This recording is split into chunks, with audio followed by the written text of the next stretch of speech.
Hey, what is going on, guys? In this video today, we're going to be discussing what in my opinion was the biggest disappointment of the Season 7 update. Now, I just want to make it very clear that I think Epic has been doing a really good job with Fortnite recently, and especially in the last 2 to 3 weeks or so. And Season 7 in general is really awesome so far. I haven't seen the community have such an overwhelmingly positive reaction to the beginning of a new season since maybe all the way back in Season 3 or 4.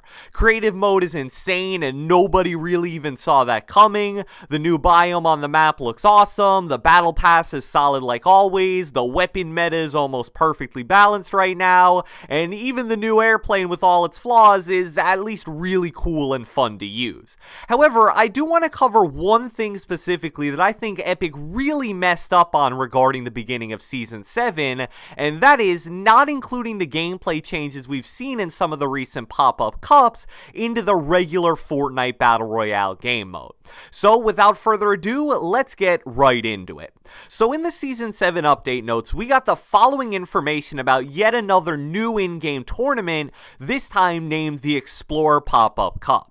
And here are the key points about the unique gameplay features that it includes.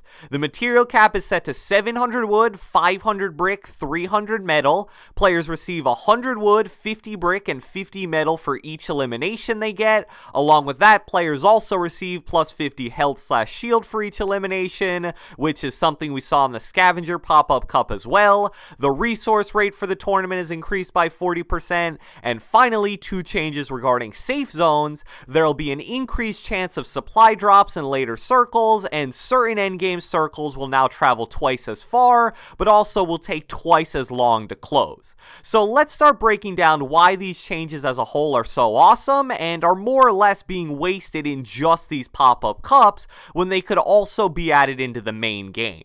So the first notable change in here is the new material cap. As I'm sure you guys know by now, in normal Fortnite it's 999, 999, 999. In the Scavenger Cup it was 500, 500, 500. And now we're getting a third variation with the material cap of 700, 500, 300. Now I don't think this is a major change by any stretch of the imagination when compared to the Scavenger Cup, because they both add up to a 1500 material cap at the end of the day. It's just a nice little improvement on Epic's part, because wood is obviously so much easier to acquire than brick or metal, so it just makes sense that it should have the highest cap of any material. Also, what you saw a lot of the time in the Scavenger Cup is that 95% of players would use their wood stack first in build fights, and that would mean that when they die, they often wouldn't drop any wood, but they would drop brick and metal. So it's actually smart in these tournaments to use your brick and metal first, because your enemy is much more likely to drop those materials as opposed to wood. If you didn't exactly understand that, don't worry, because it was also a bit confusing to me at first, but just know that this new 700, 500, 300 cap is definitely better than 500, 500, 500. The next major change in the Explorer Pop-Up Cup may be the biggest of all of them, and it deals with the guaranteed incentives for each elimination you get. So exactly like the Scavenger Cup, they kept the plus 50 health/shield bonus for each elimination, but also added onto that by awarding 100 wood, 50 brick, and 50 metal for each kill. In reference to this new change, an Epic developer said, "The goal here is to provide an avenue for players to refill their materials by going on the offensive, especially late in a match when safely harvesting can prove to be extra difficult, and to generally reward more aggressive play, considering that players tend to expend resources when securing an elimination." And I think that's definitely a really good reasoning for the change. Even though the harvesting rate has been buffed in these pop-up cups, there are definitely still a bunch of times where you need mats, but either none are available or it's simply too dangerous to just run out into the open and whack a tree. So overall, I think that this new elimination incentive is a great idea, especially if they plan to keep the material cap at 1500. Like I mentioned in a previous video though, the only real negative I see is that it makes early game kills kinda OP, especially in places where materials are really hard to come by. But I don't think that should end up being too much of a problem. So that covers most of the important changes we've seen now in both the Scavenger and Explorer pop-up cups. Now let's get into why I think it was a mistake to not include these changes into regular solos, duos, and squads in Season 7. So first first off, as I mentioned in my video discussing the Scavenger Cup, some of these unique gameplay features in these tournament modes are just absolute slam dunks to add to normal Battle Royale. For example, the increased harvesting rate. Like I've said since literally Season 3 when I first started this channel, I'm still absolutely clueless as to why the harvesting rate hasn't been increased yet. I honestly don't think there's a single Fortnite player on this entire planet that would be against wasting less time in their life whacking trees, rocks, and fences. It's something that everybody is forced to do, and honestly, I think this is a change that even helps the players that are new to the game and don't build. Why? I think that one of the biggest reasons why new players struggle with building is because they never have enough materials. And it makes sense because since they're new to the game and most likely are very bad players, why would they spend 5 minutes farming to like 2,000 materials when they're likely just gonna die to the first person they see? By increasing the harvesting rate, it means that new players are wasting less of their game time doing an incredibly boring task, which honestly feels like more of a job than playing a video game, and they're spending more time getting better and actually having fun while playing Fortnite. But even for the more controversial changes like the plus 50 health / shield and plus 200 materials per elimination, let me try to sell you on why this would work out great in normal Battle Royale as well. I think that Epic is scared that adding significant kill incentives is going to be too punishing for newer players. And honestly, that is a fairly valid concern in the grand scheme of things. I actually found a comment from someone online that actually sums it up really well. He says, "As a noob, if I can catch someone who doesn't know where I am, I have time for 1 to 2 AR headshots before they build. Then maybe I just need to get one more shot in to finish them and get the elimination.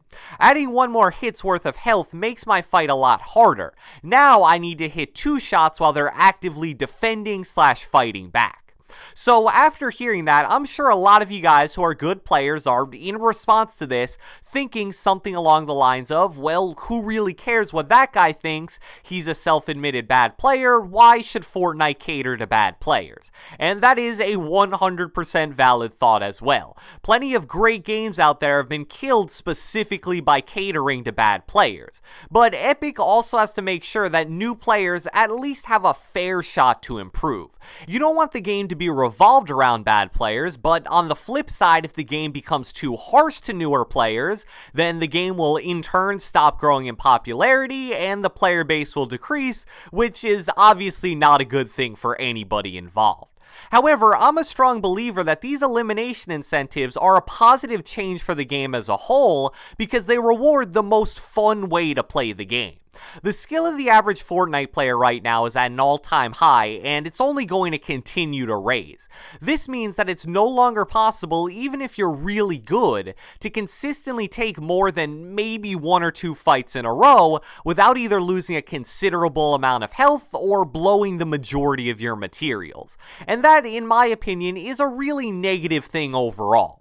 It makes players scared to take fights, and it encourages a passive playstyle which makes the game much less fun. All these changes do is refund you an amount of the health / shield / materials you lost in a fight if you end up winning. And I don't think that's enough of a change to where it's going to ruin the experience of new Fortnite players. Now, if it were something like, oh, for every kill you get, now your bullets do 5 more damage each, or once you get 3 or 5 kills, now you can reach 300 max health, that would be something totally different because it gives good players an advantage that new players would never be able to achieve. However, with the kill incentives that we discussed, even if you can get 20 kills in a game, you're still going to do the same damage, still have the same max health, and still have the same material cap as every other player in the lobby. The playing field is still totally even and level. All these changes do is make it so that there are now multiple ways to get to 200 health or 1500 materials. And honestly, the kill incentives would encourage new players to play more aggressively, which is undoubtedly the best and fastest way to become a better player. It honestly seems like a win-win scenario for pretty much everybody involved to me. So I hope you guys enjoyed this video, and if you watched the entire thing, be sure to let me know with a comment down in the comment section below. In this video, I talked about how disappointed I was that the changes in the pop-up cups weren't added to regular Battle Royale. So I ask you guys, if you could change one thing about Season 7 of Fortnite, what would it be? I expect to see a bunch of comments about the airplane, turrets, and dynamite, but definitely let me know. Be sure to leave a like, leave a comment, subscribe, turn on post notifications, do whatever the heck you want, and I will catch you guys next time.